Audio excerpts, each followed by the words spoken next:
Hello students, welcome back to our online classes at Shri Ram College.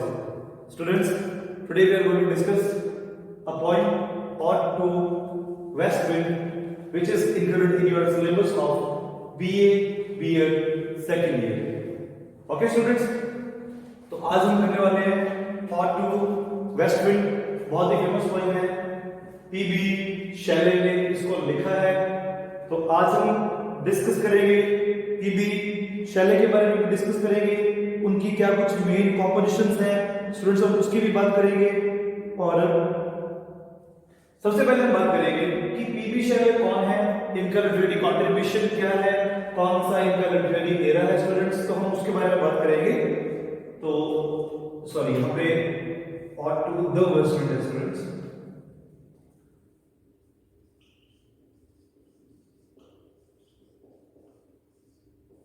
और the west wind बहुत ही famous point है, इनके masterpieces में से एक है, one of his masterpieces of P B Shelley.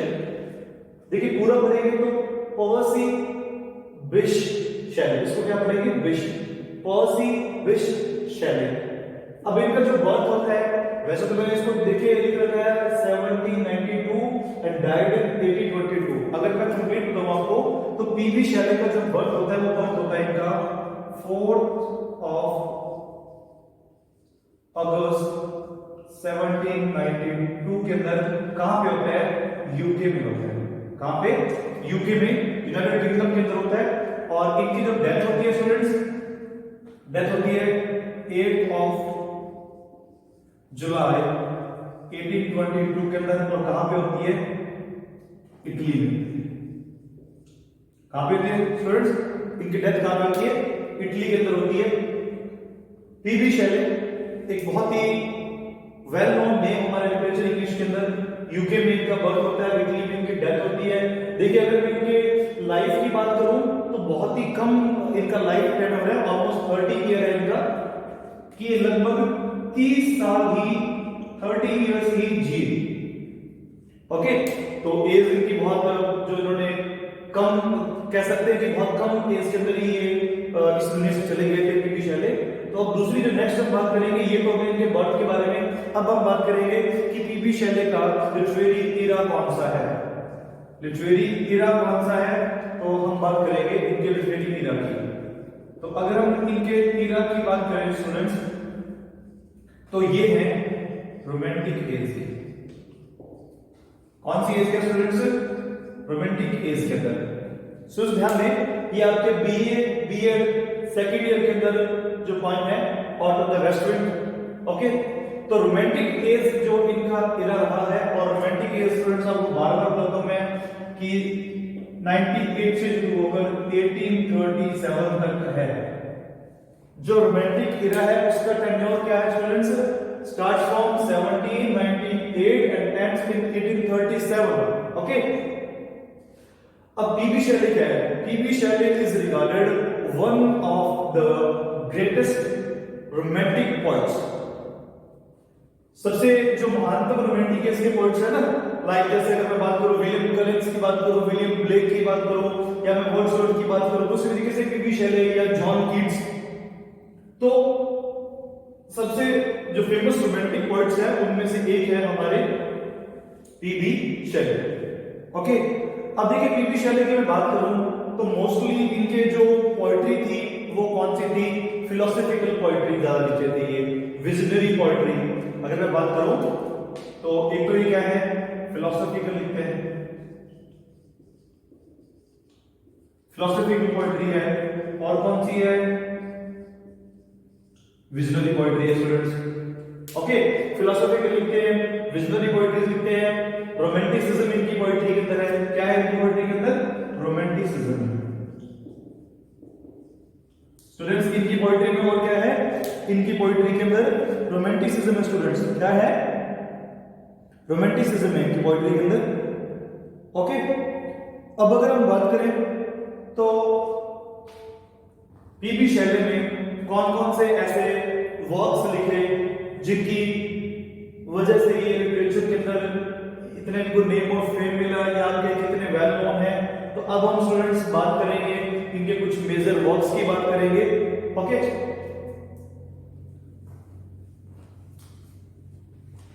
Short intro दे रहा हूं आपको पीबी शैले। अब अगर मैं इनके कुछ मेजर वर्क्स की बात करूं तो इनका जो मास्टरपीस माना जाता है ना, देखिए हर एक पोएट का एक मास्टरपीस होता है। जैसे अगर अपने मिल्टन की बात करें तो मिल्टन का नाम आते ही अपने दिमाग में आएगा पैराडाइज लॉस्ट आएगा या पैराडाइज रीगेन आएगा। जैसे आप वर्ड्सवर्थ का नाम लेते हैं तो आपके दिमाग में क्या आता है, उनकी फेमस पॉइंट्स है, लाइक प्रील्यूड है, जैसे उनका ऑटोबायोग्राफिकल जो उनका इस तरीके से। तो जैसे पीबी शैली हमारे दिमाग में आता है तो सबसे पहले जो इनका मास्टरपीस आता है हमारे दिमाग में वो क्या है स्टूडेंट्स, प्रोमेथियस अनबाउंड। स्टूडेंट्स सबसे जो फेमस इनका आप कहें कि जो मास्टरपीस है वो कौन सा है स्टूडेंट्स, प्रोमेथियस अनबाउंड है। कौन सा है, प्रोमेथियस अनबाउंड है। ओके, जो कि क्या था, एक 4 एक्ट ड्रामा है, 4 एक्ट ड्रामा है स्टूडेंट्स। ओके, और अगर इनके मेजर वर्क्स की बात करूं तो क्वीन मैम भी इनकी फेमस कंपोजिशन रही है। ओके, इसके अलावा अगर आपको बात करूं मैं तो जैसे हमारी आज की पॉइंट है वेस्ट विंड है, टू स्काईलार्क है, टू स्काईलार्क जो कि एक बर्ड विंड बैंड है। ओके, इसके अलावा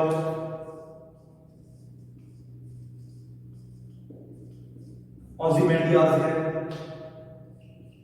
ये कि मैं कुछ फेमस वर्क बता रहा हूं आपको पीबी शैली के।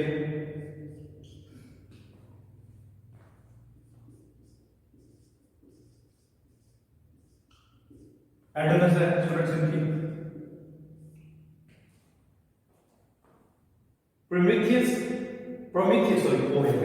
प्रोमेथियस अनबाउंड है, क्वीन मैम है, ऑर्च ऑफ द वेस्ट विंड है, टू स्काईलार्क है, ओज़िमेंडियास है या एडोनस है। ओके, ये इनके कुछ फेमस वर्क्स हैं, मेजर वर्क्स हैं, जिनकी वजह से पीबी शैली हमारे लिटरेचर के अंदर नेम और फेम रखते हैं। इसके अलावा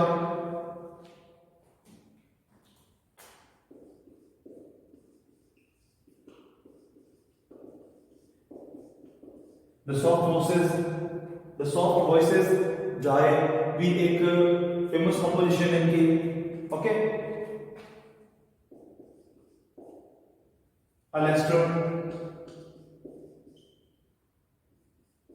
अलेस्टर भी इनकी फेमस कंपोजिशन है। ओके, और एक इनकी है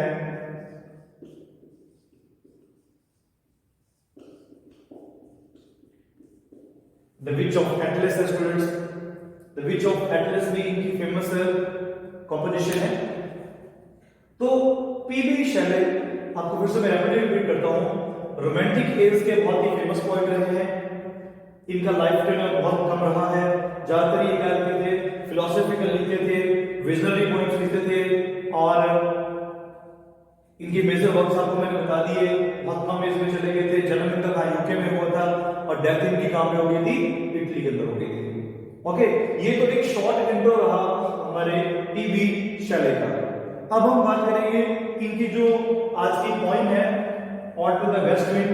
स्टूडेंट्स हम इसके बारे में बात करेंगे कि ऑड टू वेस्ट विंड क्या है। तो सबसे पहले अगर मैं बात करूं ऑड टू वेस्ट विंड, जैसे कि आपको इसके नाम से पता चल रहा है, ये क्या है, एक ऑड है। क्या है, एक ऑड है। तो स्टूडेंट्स ऑड क्या होती है, ऑड एक पोएट्री का फॉर्म है। जैसे आपको मैंने प्रीवियस क्लासेस में बताया है कि पोएट्री की बहुत सारी फॉर्म्स होती हैं, वो लिरिक हो सकती है, बैलेड हो सकती है, ड्रामेटिक मोनोलॉग हो सकता है, सोलोलॉग भी हो सकता है, और सोनेट हो सकती है। तो वैसे ही ये क्या है, एक ऑड है। देखिए ऑड क्या होता है, ऑड एक प्रकार का सॉन्ग होता है। क्या होता है, एक प्रकार का सॉन्ग होता है। ओके, बस ये क्या होता है, जैसे बैलेड एक लेंथी नरेटिव होता है, एपिक नरेटिव होता है, लेकिन ऑड क्या होता है, एक शॉर्ट सॉन्ग होता है। ओके, तो ode to the west wind क्या है, एक शॉर्ट सॉन्ग है। ठीक है, ode to the west wind is a short song. अब अगर मैं बात करूं कि इस पॉइंट के लिए पॉइंट लिखी कब गई और इस पॉइंट को पब्लिकेशन कब मिला या पब्लिश कब की गई, उसकी बात करते हैं। देखिए अगर मैं इस पॉइंट की कंपोजिशन की बात करूं कि कंपोज कब हुई, तो कंपोज अगर मैं डेट की बात करूं तो इसको लिखा गया नियर अबाउट 1890। कहां लिखा गया? Near Italy. इस पॉइंट का जो आपके लिए कंपोज किया गया, इस पॉइंट को जब लिखा गया तो कब लिखा गया? इसको 1890 के अंदर लिखा गया। कब लिखा गया? 1890 में। कहां लिखा गया? Near Italy. स्टूडेंट्स आपको मैं बता दूं कि जन्म तो इनका यूनाइटेड किंगडम में हुआ था, लेकिन इनकी डेथ कहां होती है? डेथ इनकी इटली के अंदर हुई है। ओके, डिफेंस ऑफ पोएट्री भी इनका बहुत फेमस हुआ है, ध्यान रखना। A defence of poetry,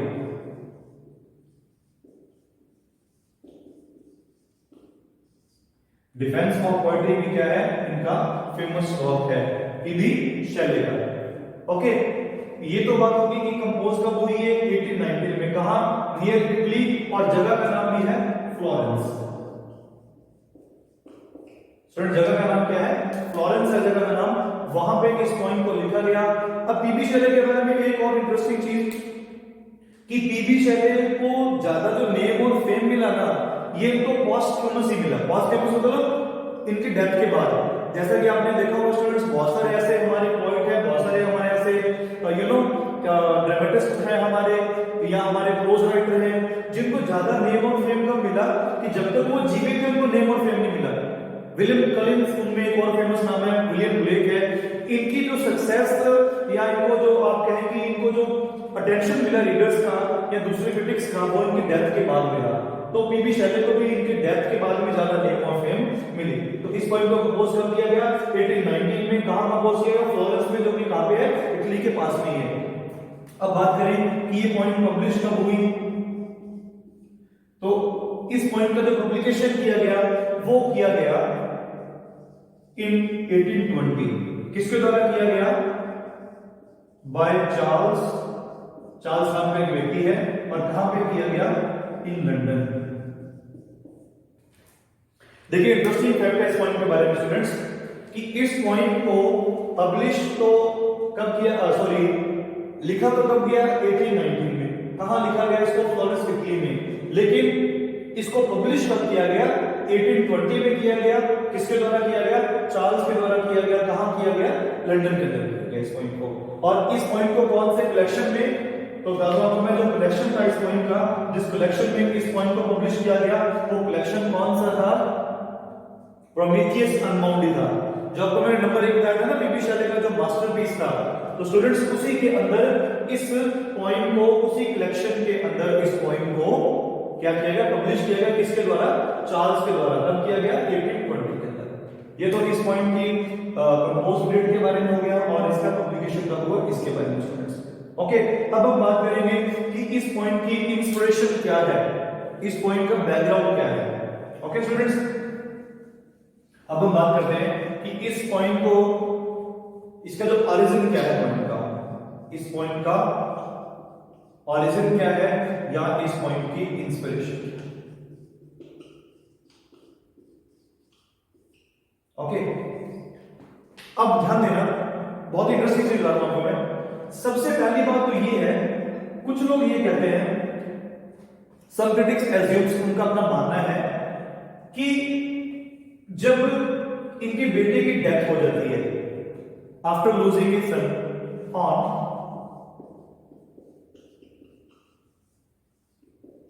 losing his son, इनके बेटे का नाम क्या था? विलियम। और इनकी वाइफ का नेम क्या था?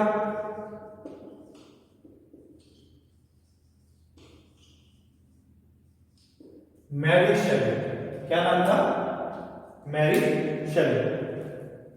अब कुछ क्रिटिक्स ये मानते हैं कि जब इनके बेटे की डेथ हो जाती है, जब ये अपने बेटे को खो देते हैं on losing his son William, तब उन्होंने 1819 के अंदर क्या लिखा? इस पॉइंट को लिखा। कुछ लोगों का ये मानना है, लेकिन सब क्रिटिक्स ये मानते हैं, देखिए ये तो नंबर 1 बात होगी।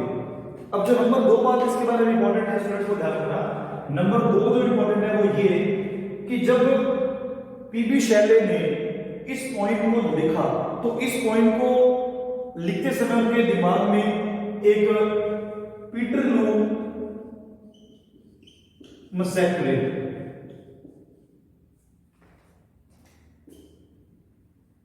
दिमाग में था उनके। स्टूडेंट्स, आपको मैं बता दूं कि दूसरा जो कारण माना जाता है, दूसरी जो इंस्पिरेशन मानी जाती है, जो दूसरा इसका ओरिजिन माना जाता है, वो माना जाता है पीटरलू मैसेक्रे।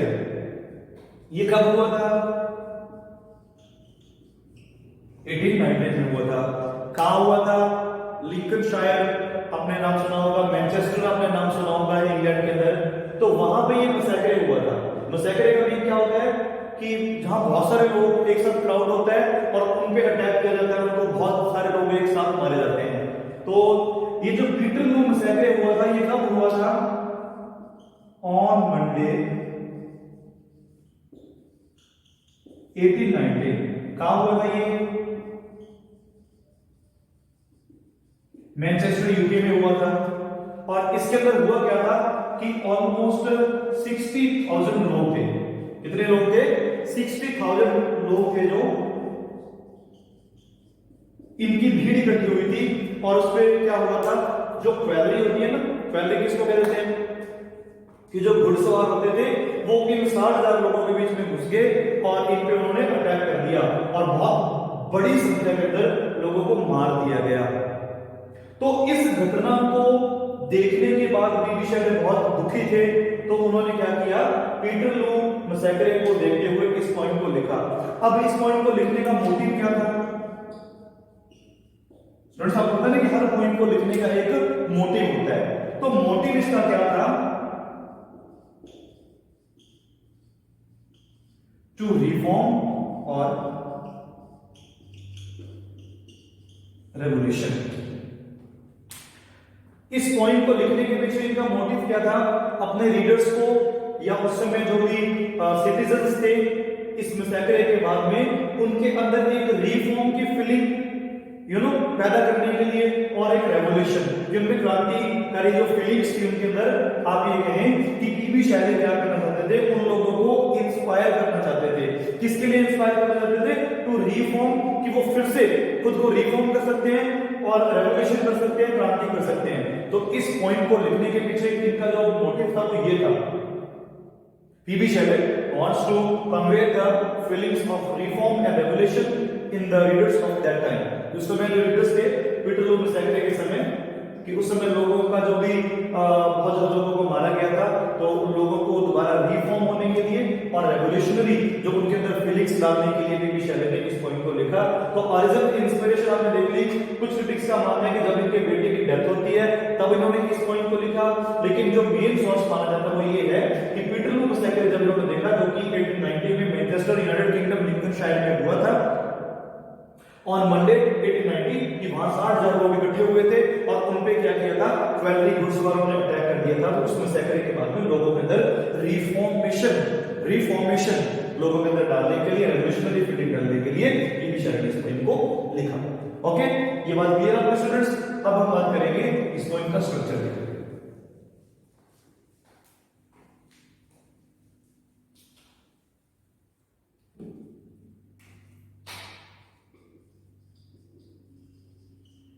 अब हम स्टूडेंट्स इस पॉइंट का स्ट्रक्चर की बात करें तो ये जो पॉइंट है वो 5 सेक्शन में लिखी गई है। कितने सेक्शन में लिखी गई है?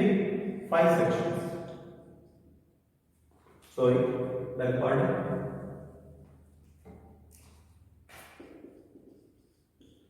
5 सेक्शंस, या जिसको अपने कह देते हैं कैंटो। ये पॉइंट है वो किस में लिखी गई है? 5 सेक्शंस में लिखी गई है या 5 कैंटो के अंदर लिखी गई है।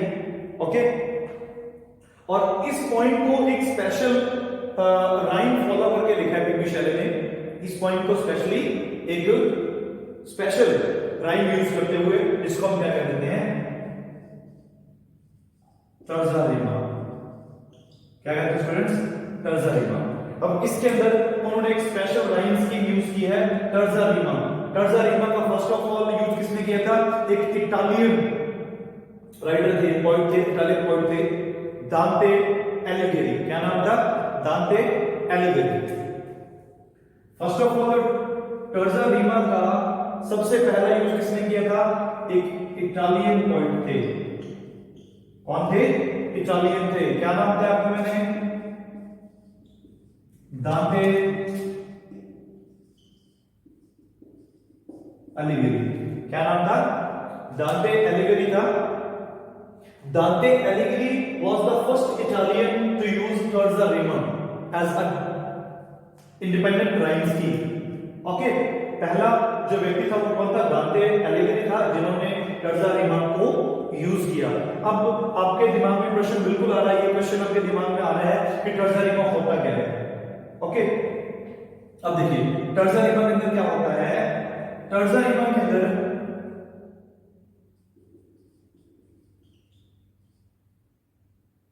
interlocking three lines in a rhyme scheme। अब इसके अंदर क्या होता है, जो राइम स्कीम फॉलो की जाती है ना, वो तीन तीन लाइनों के ग्रुप में की जाती है। स्टूडेंट्स ध्यान देना, टर्जा रिमा की खास बात क्या होती है कि टर्जा रिमा के अंदर जो राइम स्कीम होगी ना, वो पूरे स्टैंजा के लिए फॉलो करेगा। वो किसमें की जाती है? तीन तीन लाइंस के ग्रुप में की जाती है। किसमें की जाती है? तीन तीन लाइंस के ग्रुप में की जाती है। जैसे A B A, B C B, C D C और डी ई डी, इस तरीके से। अब देखिए टर्जा रिमा की खास बात क्या होती है कि टर्जा रिमा के अंदर जो तीन लाइन का जो ग्रुप होता है ना, राइम स्कीम होती है, वो तीन लाइन के ग्रुप में यूज की जाती है। Interlocking three lines in a rhyme scheme. Okay, यहाँ पे तीन लाइंस को ध्यान में रखते हुए राइम स्कीम फॉलो की जाती है। जैसे अभी आपको मैं बताया स्टूडेंट्स कि देखिए यहाँ पे ए बी ए, फर्स्ट और थर्ड, फिर फर्स्ट और थर्ड, फिर फर्स्ट और थर्ड, फिर फर्स्ट और थर्ड सेम रखी जाती है। इस तरीके से ये जो राइम स्कीम होती है, इस तरीके की राइम स्कीम को अपने क्या कहते हैं? टर्जा रिमा कहते हैं। और जो हमारी art of the west wind है, वो किसमें लिखी गई है? टर्जा रिमा में लिखी गई है। और टर्जा रिमा का जो इन्वेंशन किया था वो किसने किया था? इटालियन थे, जिनका नाम है दांते अलिगरी, इनका नाम था। इन्होंने फर्स्ट ऑफ ऑल इसका यूज किया था टर्जा रिमा का। ओके, अब आपको मैंने ये बताया कि इस पॉइंट को 5 सेक्शन में लिखा गया है। कितने सेक्शन में लिखा गया है? 5 सेक्शन में लिखा गया है। अब जो इसके शुरुआत वाले जो 3 सेक्शन है ना स्टूडेंट्स, उसके अंदर पॉइंट ने हमें क्या बताया है? Effect of west wind. कहां पे? Air, earth and ऑस्टेन। शुरू वाले जो 3 सेक्शन है इस पॉइंट के अंदर, टोटल 5 सेक्शन है, 5 कैटोज हैं जिनको टर्जा रिमा में लिखा गया है। शुरू वाले जो 3 सेक्शन है उनमें इन्होंने सिर्फ क्या बताया है कि वेस्ट विंड का एयर पे क्या इफेक्ट होता है, अर्थ में क्या इफेक्ट होता है और ऑस्टेन में क्या इफेक्ट होता है। शुरू वाले 3 सेक्शन इस बात पे डिपेंड है। शॉर्ट में आपको बिल्कुल क्लियर हो जाएगा। अब जो बच गए हमारे पास 2 सेक्शन, लास्ट वाले जो 2 सेक्शन हमारे पास बच गए, उन 2 सेक्शन में क्या करता है पॉइंटर? उसको एड्रेस करता है, उसको आप कहें कि जो वेस्ट विंड है उसको एड्रेस करता है, उसको कहता है कि तू मुझे अपने साथ लिफ्ट कर ले, अपने साथ उठा ले। ओके, सीधा उसको पॉइंट क्या करता है? ये इन्वोक करता है, पॉइंट को क्या करता है? इन्वोक करता है। उस जो वेस्ट विंड है, वेस्ट विंड को ये कहता है कि तू मुझे अपने साथ उठा ले और तू मुझे अपने साथ जहां भी तू घूमती है मुझे वहां लेके चल। ओके, मैं छोड़ लिख यहां पे टू लिफ्ट हिम। और उसके अंदर बिल्कुल लास्ट में जब ये पॉइंट को एंड करता है तो he ends the point with an optimistic note. ये पॉइंट को बहुत ही ऑप्टिमिस्टिकली एंड करता है। कहता है कि अगर अब विंटर है ना तो बहुत जल्दी स्प्रिंग आने वाली है। मतलब ये कहना चाहता है कि अगर आपका समय बुरा चल रहा है तो बहुत जल्दी आपका समय अच्छा आने वाला है। तो स्टूडेंट्स, आज आपने देखा कि पीबी शैले कौन है, उनके मेन वर्क्स क्या है, और आपने सीखा और टू द वेस्ट विंड का इंट्रोडक्शन कि इस पॉइंट के अंदर हम ये आगे वाली क्लास में हम पढ़ने वाले हैं। ओके, तो ये आपको क्लियर हो चुका है कि ऑटो द वेस्टलैंड कब लिखी गई थी, कब इसको पब्लिश किया गया, इसकी इंस्पिरेशन क्या थी, इसका स्ट्रक्चर क्या आपने पढ़ लिया, पीबी शेले कौन से ट्रेडिंग एरा से बिलोंग करते हैं, क्या क्या इनके अचीवमेंट्स हैं। तो स्टूडेंट्स आज की क्लास में आपने इनके बारे में पढ़ा और पॉइंट के आपने इंट्रोडक्शन के बारे में पढ़ा। ओके स्टूडेंट्स, तो नेक्स्ट क्लास में हम करेंगे पॉइंट का स्टैंडर्ड वाइज एनालिसिस करेंगे हम हमारी नेक्स्ट क्लास में। So be ready for the next class. Thanks for watching, have a great time.